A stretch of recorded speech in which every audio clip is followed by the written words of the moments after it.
লড়াইয়ের যে ইতিহাস রয়েছে 47 সাল থেকে 71 সাল এবং পরবর্তীতে 24 সাল, সেই সকল লড়াইকে আমরা শ্রদ্ধার সাথে স্মরণ করে আমরা আমাদের কার্যক্রম শ্রদ্ধা নিবেদন করেছি এবং তাদের আত্মার মাগফিরাত কামনা করেছি, দোয়া করেছি।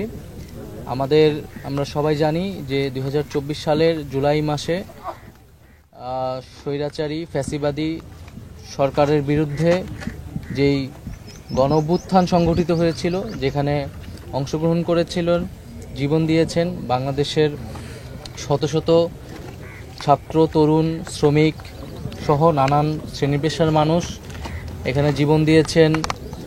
পাবলিক ইউনিভার্সিটির শিক্ষার্থীরা সহ প্রাইভেট বিশ্ববিদ্যালয়ের শিক্ষার্থী, মাদ্রাসার শিক্ষার্থী এবং ছাত্রদের পাশাপাশি শ্রমিকরা, কৃষকরা, রিকশাওয়ালারা এই আন্দোলনে অংশগ্রহণ করেছেন, আত্মত্যাগ করেছেন।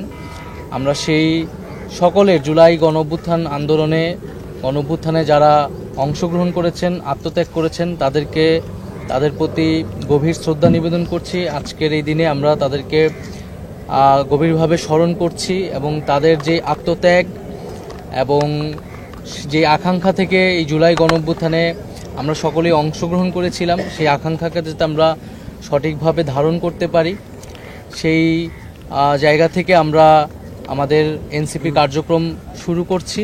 পাশাপাশি আমরা যারা এই জুলাই গণঅভ্যুত্থানে যারা আহত হয়েছেন তাদের প্রতিও তাদের আত্মত্যাগের প্রতিও আমরা স্যালুট জানাই এবং তারা যাতে দ্রুত সুস্থ হয়ে উঠেন সেই কামনা করি। এবং আমরা জুলাই গণঅভ্যুত্থানে সংগঠিত গণহত্যা, যেটা পুরো পৃথিবী এখন সাক্ষী, যে শেখ হাসিনার সরকারের যে ফ্যাসিবাদী দমন পীড়ন যে জুলাই মাসে ছাত্র জনতার উপর নেমে এসেছিল, আমরা অবিলম্বে দ্রুত সময়ের মধ্যে তার বিচার কার্যক্রম দেখতে চাই, দৃশ্যমান আমরা বিচার চাই। এবং এই বিচারের মধ্য দিয়ে আসলে যারা এই আন্দোলনে শহীদ হয়েছেন, আত্মত্যাগ করেছেন, অঙ্গহানি হয়েছেন, তাদের আসলে ন্যায় বিচার পাওয়া সম্ভব। তাদের যে কষ্ট, সেই কষ্ট কিছুটা হলেও কমানো সম্ভব বিচারের মধ্য দিয়ে। এবং এই বিচারের মধ্য দিয়েই আসলে আমাদের যে ফ্যাসিজম সংগঠিত হয়েছিল, স্বৈরতন্ত্র সংগঠিত হয়েছিল, সেটা যাতে পুনরায় আর কখনো না হইতে পারে এই বাংলাদেশে, শুধু বাংলাদেশে না পুরো পৃথিবীতেই কোনো স্বৈরাচারী, কোনো জালেম যাতে এই ধরনের কার্যক্রম করার আগে, গণহত্যা করার আগে একবার ভেবে নেয়, এরকম কঠোরতম বিচার হওয়া উচিত। এই বিচার নিদর্শন হিসেবে থাকা উচিত পুরো পৃথিবীর ইতিহাসে। আমরা সরকারের কাছে সেটাই দাবি জানাই যে দ্রুত সময়ের মধ্যে এই বিচার কার্যক্রম যাতে দৃশ্যমান হয়। নাহিদ ভাই, আচ্ছা, একটি পক্ষ বলছে যে আপনারা 71-কে একটু কম গুরুত্ব দিয়ে 24-কে বেশি গুরুত্ব দিচ্ছেন, তাদের উদ্দেশ্যে আপনি কি বলবেন? আমরা বলতেছি যে আমাদের এই ভূখণ্ডের যেই লড়াইয়ের ইতিহাস